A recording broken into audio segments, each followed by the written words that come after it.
അപ്പം നമ്മുടെ ഇന്ത്യയിൽ ഇപ്പം പറയുകയാണെങ്കിൽ അത് ഇങ്ങനത്തെ ഒരു സാഹചര്യം വളരെ അപൂർവമാണ്. ഇപ്പം കഴിഞ്ഞ 21 വർഷത്തെ എൻ്റെ എക്സ്പീരിയൻസ് വെച്ച് നോക്കുമ്പോൾ ഇതൊരു രണ്ടാമത്തെ മൂന്നാമത്തെ കേസ് കണ്ടിട്ടുള്ളൂ. പക്ഷേ ഇതിൽ ബാക്കിയുള്ള രണ്ടുപേരും രക്ഷപ്പെട്ടു പോയിരുന്നു. എന്നുള്ള വെച്ചാൽ അവരുടെ ആദ്യമേ ഈ അസുഖം കണ്ടുകൊണ്ട് സൈക്കാട്രിക് ട്രീറ്റ്മെൻറ്റ് തുടങ്ങിയതുകൊണ്ട് അവർ ശരിയായി പോയി.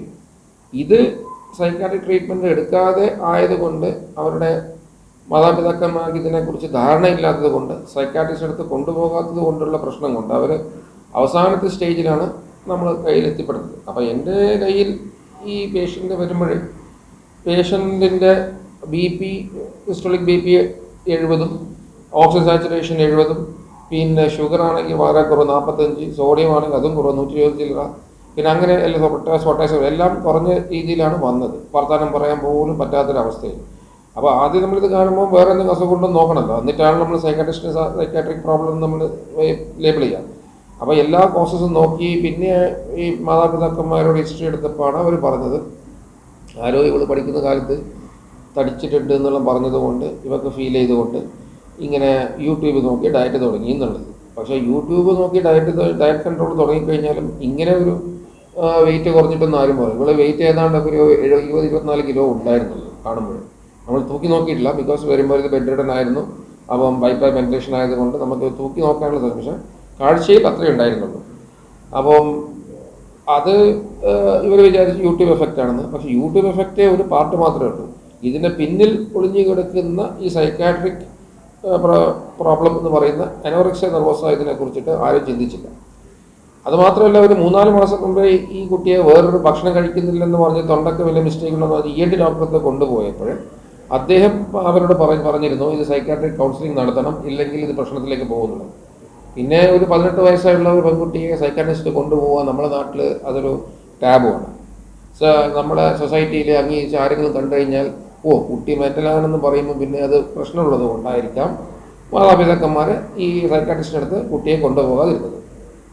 അപ്പോൾ അതെല്ലാം കഴിഞ്ഞ് ഭക്ഷണം തീരെ കഴിക്കുന്നില്ല, വെള്ളം പോലും കുടിക്കാതെ അവസ്ഥ വന്നപ്പോഴാണ് അവർ കോപ്പറേറ്റീവ് ഹോസ്പിറ്റലിൽ എത്തുന്നത്. അപ്പോൾ അങ്ങനെ നമ്മൾ ഫ്ലൂയിഡിലിട്ടു, ഒരുവിധം രക്ഷപ്പെട്ടെന്നൊരു കണ്ടീഷനിൽ വിചാരിച്ചു. പിന്നെ ഓക്സിജൻ ലെവൽ കുറഞ്ഞു പോയി, ലങ്സും തീരെ എക്സ്പാൻഷൻ ഇല്ലാതെ എല്ലാ റെസ്പിറേറ്ററി മസിൽസും വർക്ക് ചെയ്യാത്ത കണ്ടീഷൻ വന്നപ്പോഴാണ് മരണമടയുന്നത്. അപ്പോൾ ഇതിൽ കുറിച്ച് ഒരു കാര്യം പറയാനുള്ളത് എന്താ വെച്ചാൽ ഇത് നമ്മുടെ നാട്ടിൽ പണ്ട് കാലത്തൊക്കെ ഉണ്ടായിരുന്നില്ല. കാരണം അന്നത്തെ കാലത്ത് ഈ ഫാഷൻ വേണ്ടും മറ്റൊന്നും ഇല്ലാത്തത് കൊണ്ട് സ്ത്രീജനങ്ങൾക്ക് അതിനെക്കുറിച്ചൊരു ധാരണ, ഇത് ശരീര സൗന്ദര്യത്തെക്കുറിച്ച് വലിയ ബോധവാന്മാരല്ലായിരുന്നു. ഇപ്പം ഈ TV-യിലും ഈ ഫാഷൻ ബ്രാൻഡൊക്കെ ഉള്ളതുകൊണ്ട് എല്ലാവരും അവരുടെ തടിയെക്കുറിച്ച് വളരെ കോൺഷ്യസ് ആണ്. അപ്പം പണ്ട് യൂറോപ്യൻ രാജ്യങ്ങൾ ഇത് യൂറോപ്യൻ രാജ്യങ്ങൾ ഇഷ്ടംപോലെ ഉണ്ട് അനോറക്സിയ നെർവോസ എന്ന് പറയുന്നത്. നമ്മുടെ നാട്ടിൽ ഇപ്പോഴാണ് ഇത് വരുന്നത്. ഇപ്പം ഇത് നമ്മുടെ നാട്ടിലിങ്ങനെ പൊങ്ങി വരുന്നുണ്ട്.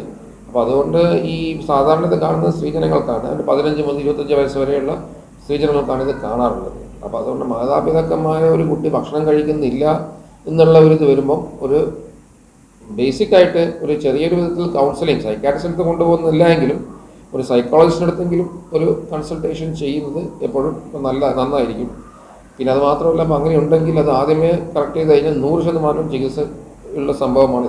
ഡയറ്റീഷ്യൻ അവരത്താണ് ആദ്യമായിട്ട് എത്തേണ്ടത്. നമ്മുടെ ഡയറ്റിനെ കുറിച്ചിട്ട് ബോഡി ചെറുതാവണമെങ്കിൽ ഡയറ്റീഷ്യനാണ് കൃത്യമായിട്ട് ഉപദേശം എടുക്കുന്നത്. അല്ല യൂട്യൂബിൽ ഗൈഡൻസ് ഇല്ലാതെ എടുത്തു കഴിഞ്ഞാൽ ഇതൊക്കെ ഈ കൊല്ലത്തിലാണ് എത്തിപ്പെടാം. നമുക്കൊരു എന്ത് ചെയ്യുമ്പോൾ ഒരു ഗുരു എന്നുള്ളൊരു സംഭവമാണല്ലോ. ഇപ്പം യോഗ പഠിപ്പിക്കുന്നത് ഗുരുവാണ്, വെറുതെ യൂട്യൂബ് നോക്കിക്കൊണ്ട് യോഗ ആവില്ല. അപ്പം അതുപോലെ നമുക്കൊരു ഡയറ്റ് ഒരു സിസ്റ്റം പ്രോട്ടോകോൾ ഫോളോ ചെയ്യണമെങ്കിൽ ഒരു ഡയറ്റീഷ്യൻ്റെ ഉപദേശമേ എടുക്കാൻ പാടുള്ളൂ. അല്ലാതെ നമ്മളെ ഒരു TV കണ്ടിട്ട് ഒരു മേൽനോട്ടം ഇല്ലാതെ ഒരാൾ നമ്മൾ സ്വന്തം തീരുമാനത്തിൽ എത്തിക്കഴിഞ്ഞാൽ ഇങ്ങനെയൊക്കെയാണ് കലാശിക്കുക.